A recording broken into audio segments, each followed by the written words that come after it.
Damos la palabra ahora al doctor Germán Garabano, ministro de Justicia y Derechos Humanos de la República Argentina. Muchas gracias. No sé si se dársela a Casares o no la palabra. ¿No? Dicen que...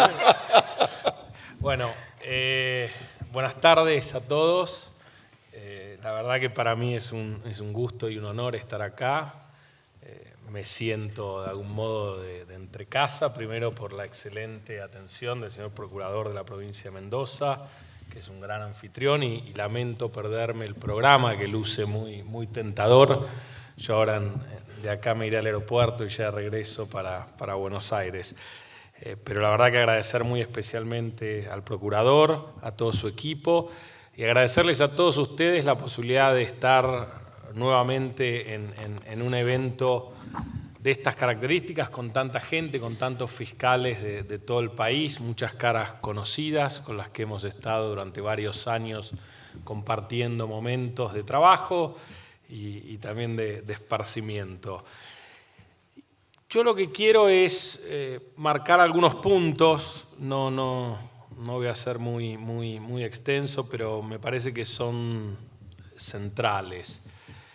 En primer lugar, me parece que es importante el rol del Ministerio Público y me parece que más allá del camino que tomen en las distintas jurisdicciones, la separación de los ministerios públicos, el rol de la defensa, el rol de las asesorías, me parece que es importante que el Ministerio Público, más allá de su origen histórico y demás, siga teniendo su espacio propio, y me parece que también es muy bueno que más allá de en aquellas jurisdicciones donde está integrado el Ministerio Público, que fiscales, defensores públicos, asesores tutelares puedan hablar, puedan dialogar, puedan compartir. Acá no se trata, y me parece que este es el primer aprendizaje, no se trata de una guerra, no se trata de una pelea, se trata de distintos roles dentro de un proceso, todos actuando dentro de la legalidad, todos con el mismo compromiso por la justicia, cada uno cumpliendo su rol desde su lugar. Y me parece que eso es muy importante, porque generar un sistema donde este diálogo institucional no se da, donde estas relaciones de trabajo no se dan, no es bueno.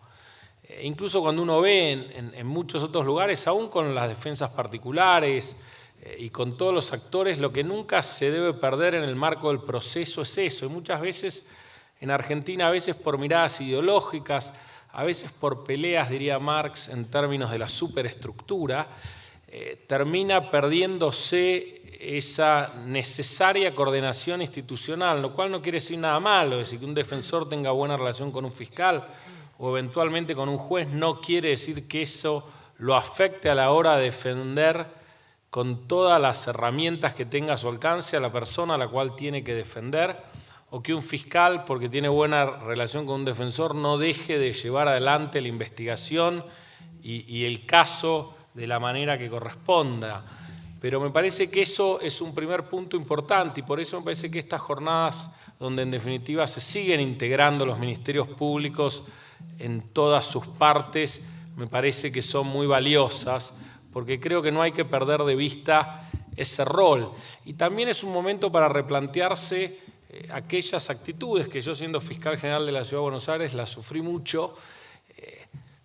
El defensor no es un actor antisistema. Si alguien quiere modificar el sistema, habrá que hablar con el Congreso, habrá que discutir desde otro lugar y desde otro ámbito.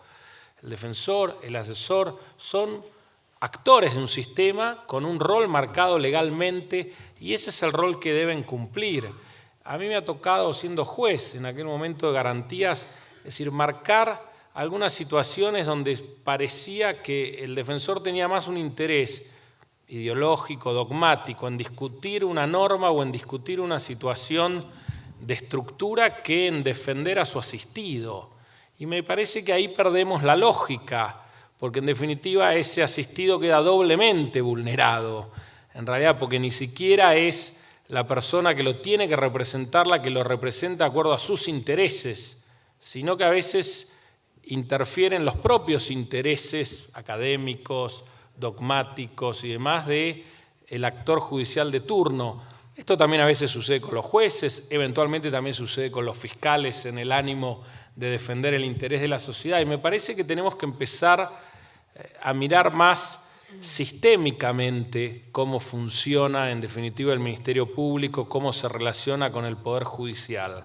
Ese me parece que es un tema central, porque en definitiva en el rol de la acusación, en el rol de la defensa y luego en el rol del juez como decisor, va el sistema democrático y van las garantías, si se quiere, más importantes de una sociedad y de una democracia. Entonces, me parece que es importante, como primer punto, no perder de vista esa cuestión. El segundo tema, y acá ya focalizándome un poco en la cuestión de las fiscalías específicamente, porque las fiscalías pasan a ser en un marco de un sistema adversarial, como recién se planteaba, y en eso creo que no deben quedar dudas, que es el camino hacia el cual debemos transitar, con todas las dificultades que implica este camino, pasa a ser el actor central de la política criminal de un Estado, porque en realidad es la Fiscalía la que representa ese interés de la sociedad. Y me parece que en esto es muy importante esa relación entre Ministerio Público y sociedad, Ministerio Público y población. Esto no quiere decir que un fiscal deba, porque la sociedad reclama determinada cosa, hacer cualquier cosa o pedir cualquier cosa, pero sí no debe perder de vista ese rol que tiene dentro del sistema, y que es un rol clave, porque como señalaba recién el procurador, ese rol es el que envía una señal a la comunidad, y esa señal es la que en definitiva es lo que vale del sistema de justicia. Es decir, el sistema de justicia, más allá de valer por la resolución de los casos individuales, vale por esa señal que envía el sistema judicial al resto de la comunidad. Si no, no tiene valor social la justicia. Y la justicia tiene un valor social central en un país democrático. Entonces me parece que es importante no perder de vista esto. Y yo creo que en los últimos años todos ustedes, desde los fiscales y procuradores generales, buenos amigos que acá están, como todos ustedes, secretarios, fiscales, defensores, asesores, creo que en nuestro país se ha ido dando un proceso silencioso de transformación, un proceso silencioso de cambio, y esto no es un aviso político, sino que tiene que ver con el funcionamiento del sistema judicial y los grandes progresos que muchas veces pasan desapercibidos que se han dado en las distintas jurisdicciones de todo el país, que yo he tenido la suerte de ver muchos de estos progresos en transformaciones, en nuevas oficinas, en el uso de nuevas tecnologías. Y creo que en esto, y en términos de los procuradores, y lo hablábamos con Mario el otro día en Neuquén, a lo mejor el proyecto de laboratorios forenses es un proyecto que sirve como para ejemplificar este proceso de transformación que se dio en los últimos años, algo que inició el gobierno anterior y que nosotros hemos continuado, y que tiene que ver con estos desafíos que tienen los ministerios públicos en términos de la investigación criminal y que recién se planteaban. Yo creo que hay numerosas iniciativas. En el caso de los laboratorios, el Ministerio de Justicia sí y continuará apoyando esta iniciativa. También lo hemos hecho, como recién decía el procurador, con varias jurisdicciones individualmente. Invitamos al resto también para sumarse. Vi que se reía el doctor Contegrán, pero él ha sido uno de los grandes beneficiados de este proceso de fortalecimiento a ministerios públicos que estamos llevando adelante. También en el caso de Córdoba, con Alejandro Moyano, con una iniciativa muy valiosa, que me parece es una iniciativa para ver con mucho detalle cómo ellos han transformado las unidades judiciales en Córdoba y cómo a partir de ahí han generado la posibilidad de hacer denuncias en línea, cómo se gestionan esas denuncias en línea, cómo se investigan luego los CNN, cómo se despapelizó todo ese proceso de gestión de denuncias. Y así podría mencionar muchos ejemplos en todas las jurisdicciones de iniciativas valiosas con la intención del Ministerio de Justicia de apoyar esas iniciativas en el marco del programa Justicia 2020 y en eso también redoblar la apuesta y generar un desafío para que todos ustedes que quieran seguir estos procesos de transformación pidan nuestra ayuda, que está para realmente colaborar con todos. Y yo quiero marcar 3 puntos más dentro de este análisis final. Yo creo que el Ministerio Público tiene 3 grandes desafíos, que son desafíos históricos, que algunos están en este proceso silencioso de transformación, se están llevando adelante, pero me parece que son desafíos realmente significativos que van a requerir de un esfuerzo adicional, que van a requerir de un trabajo muy profundo y que tiene que ver, el primero tiene que ver con la gestión, y ustedes muchos saben que es uno de los temas que a mí con los cuales he trabajado. Yo creo que todavía hoy los ministerios públicos, y esto tanto la defensa en general, especialmente la defensa tiene un desafío en términos de gestión, y los ministerios públicos fiscales también tienen un desafío de gestión en términos de cómo gestionamos los casos que nos ingresan. Es decir, hay una tendencia irrefrenable, diría yo, que se verifica tras décadas y décadas de análisis estadístico, que es que cada vez en nuestras sociedades hay mayores niveles de conflictividad. Esta conflictividad se traduce cada vez en más casos, y muchos de esos casos cada vez más complejos, con lo cual no es solo un tema de cantidad, sino de calidad. Tenemos cada vez más casos, tenemos cada vez casos más complejos. Si nosotros pretendemos hacer frente a esa situación de la forma que lo veníamos haciendo, seguramente fracasemos. No vamos a lograr cambiar esta realidad. Y para eso es necesario trabajar sobre cómo empezamos a gestionar esa mayor cantidad de casos que nos ingresan, cómo podemos separar esos casos que ingresan al sistema de distintas maneras. Hay muchos ejemplos dentro del país que ya lo hacen, hay muchos ejemplos en el exterior que ya lo hacen, pero entendemos que es central y eso implica definir una estrategia y una estrategia además de política criminal. ¿Qué voy a hacer con los casos NN? ¿Qué voy a hacer con los casos de homicidios? ¿Qué voy a hacer con los casos que pueden englobarse dentro de lo que podemos llamar criminalidad organizada compleja? ¿Cómo voy a estructurar? Si yo sigo recibiendo en la Fiscalía todo esto junto, no voy a ningún lado. No voy a ningún lado y no voy a poder atender.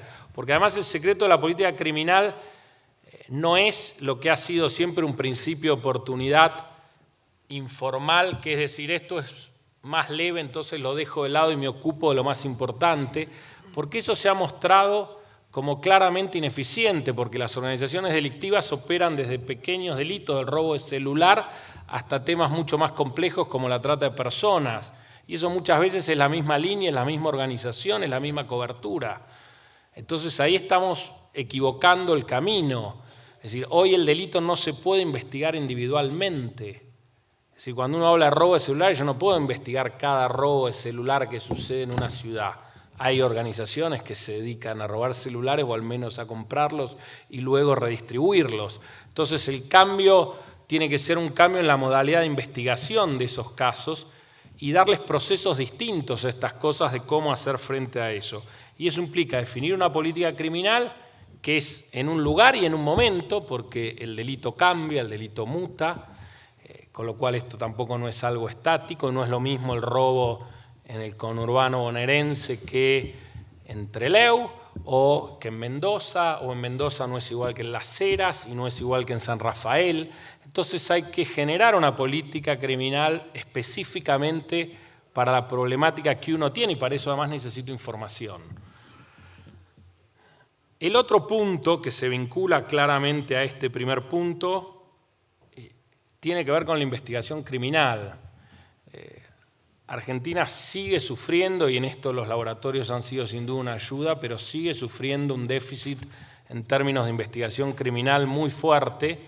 Tiene que ver en parte con estas estructuras que no se cambiaron, tiene que ver con debilidades de las fuerzas de seguridad, tiene que ver con la ausencia a veces de laboratorios que ahora existen, tiene que ver a veces con las fuerzas de equipos de investigadores o de cuerpos de investigadores que trabajen con los fiscales en las modalidades institucionales que uno quiera, y en eso también se ha avanzado mucho. Nosotros teníamos el SIG con Luis, el CIF en Salta, el original de Córdoba, ¿no? La Policía Judicial de Córdoba, que fue el modelo central. Provincia de Buenos Aires está en marcha con ese camino, así a nivel federal se quiere avanzar. ese también es uno de los grandes desafíos, pero que también nos replantea, más allá de la necesidad de estos cuerpos de investigadores, también nos plantea el desafío de cómo los fiscales y también la defensa, en términos de hacer una defensa, se plantean el tema de la investigación criminal y cómo podemos tener, en esto el Ministerio está trabajando fuertemente, por ahí vi a los del Carril que están juntos,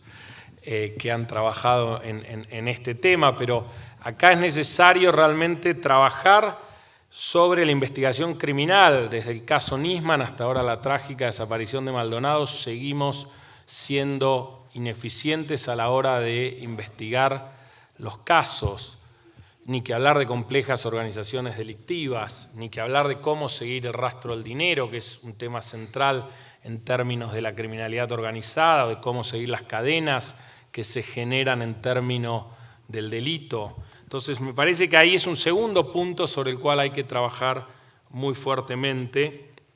Y en esto, como recién se señalaba, el tema de los cuerpos de investigadores judiciales, con investigadores y con saber científico, tiene que ir acompañado de un tema tecnológico muy fuerte. Tanto la gestión como el tema de investigación criminal, hoy la tecnología debería ser un valor diferencial junto con la capacidad para, obviamente, para operarla y para trabajar.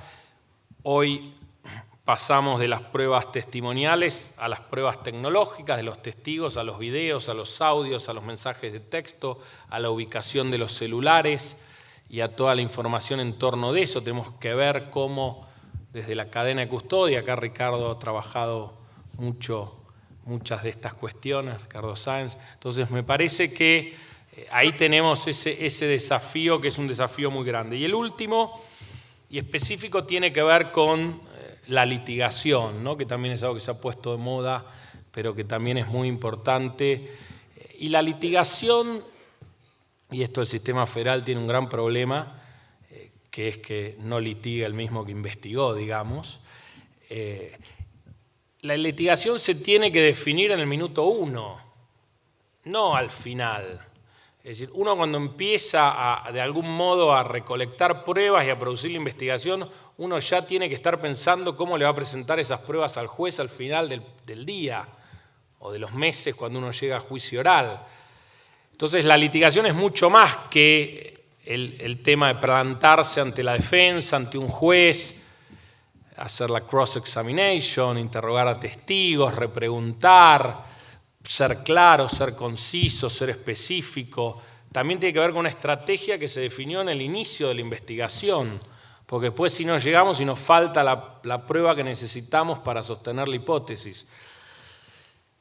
Con lo cual estas tres cosas que le planteo, las tres son como una especie de columna vertebral del Ministerio Público y las Fiscalías, que si bien hemos hecho muchos avances y se está llevando adelante esta transformación silenciosa, todavía tenemos muchísimo por hacer. Es una de las grandes deudas y es una de las cuestiones en donde nosotros podemos realmente generar una respuesta distinta de la que hasta ahora ha venido dando la justicia y el Ministerio Público a la comunidad. Que ese, en definitiva, es el desafío, es decir, cómo hacemos para lo que hasta ahora sucede de una manera y en general la gente no valora positivamente y tenemos muchas dificultades, más allá que hay un montón de ejemplos donde la cosa se hace muy bien, con esfuerzo, con voluntad, se logra muchas veces vencer esto, pero en el fondo no nos sirve un caso ni 5, nos sirve que el sistema dé una respuesta porque eso es lo que la gente en definitiva va a valorar caso tras caso. Y ahí es donde construimos o reconstruimos la confianza con la población. Me parece que ese es el desafío que tenemos todos. La tarea central es de todos ustedes, estén en el lugar donde estén, de estas importantes organizaciones que son los ministerios públicos.